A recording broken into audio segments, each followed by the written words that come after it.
If you were not watching television all day, but you missed your TV while you're gone and you would like to know what your TV looked like while you were out, here you go. This was the news wallpaper today. Democratic Congressman Anthony Weiner speaking more candidly to reporters about a picture he is accused of tweeting to a woman in Seattle on Friday. According to his accusers, most notably the bombastic conservative activist Andrew Breitbart, Representative Weiner sent this tweet right after he had appeared as a guest on this show. The picture was almost immediately deleted from his picture-sharing account online, along with every other picture there. Congressman Weiner says he was hacked and that he did not send that picture. But before the erasing of the picture happened, a guy who describes himself on Twitter as No Obamacare, Socialism, Sharia, retweeted what he says was the picture. Mr. Breitbart's conservative website picked it up and posted what it claimed was a picture of the original tweet.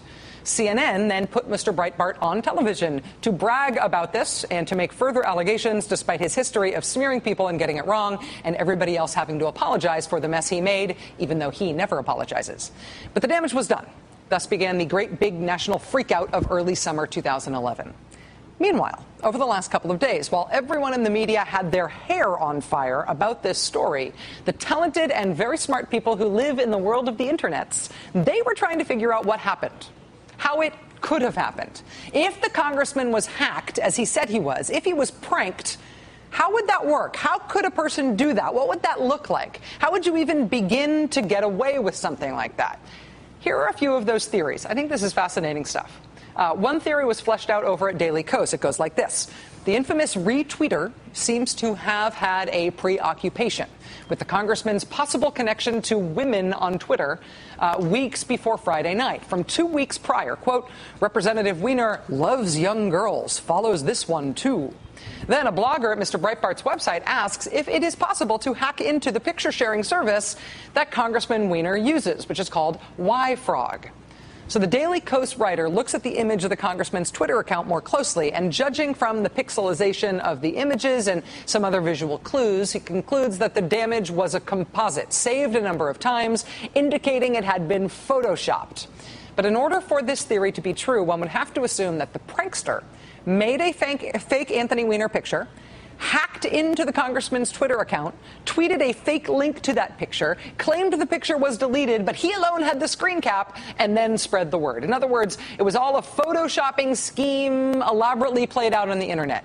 One that one of our producers, interestingly, one of our producers on this show was able to replicate yesterday in less time than it takes to make a 2-minute egg. Here's a screen cap of an actual tweet of mine. This is a tweet I really sent, okay? And here is our producer Will Femia's photoshopped copy of the tweet. You see how it works? Same background, same imagery, same fonts, very different content. For a theory with fewer steps, a number of other blogs have different versions of a theory of a potential hacking that looks at the information embedded in this controversial picture itself, what's called the picture's metadata.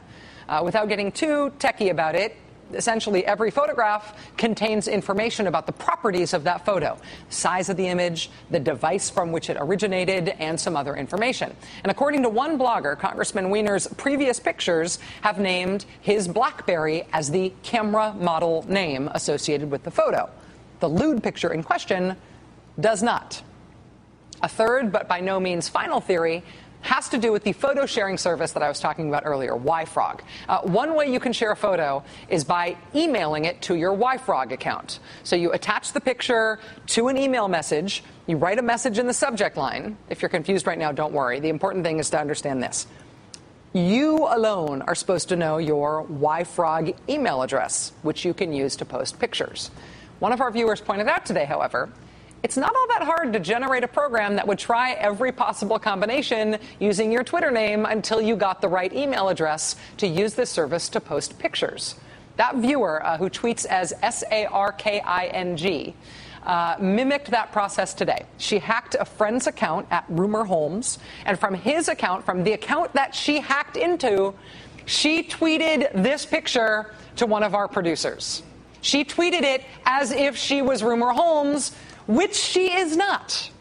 If you want to totally geek out about Twitter hacking and how our awesome viewer, Sarah King, pulled it off, our amazing web producer, Will Femia, is explaining it all with pictures over at Maddow blog. So if you are into this stuff, you may want to check that out later. It is an elegant and easy solution that makes it seem quite obvious that this sort of thing could be done without too much technical know-how.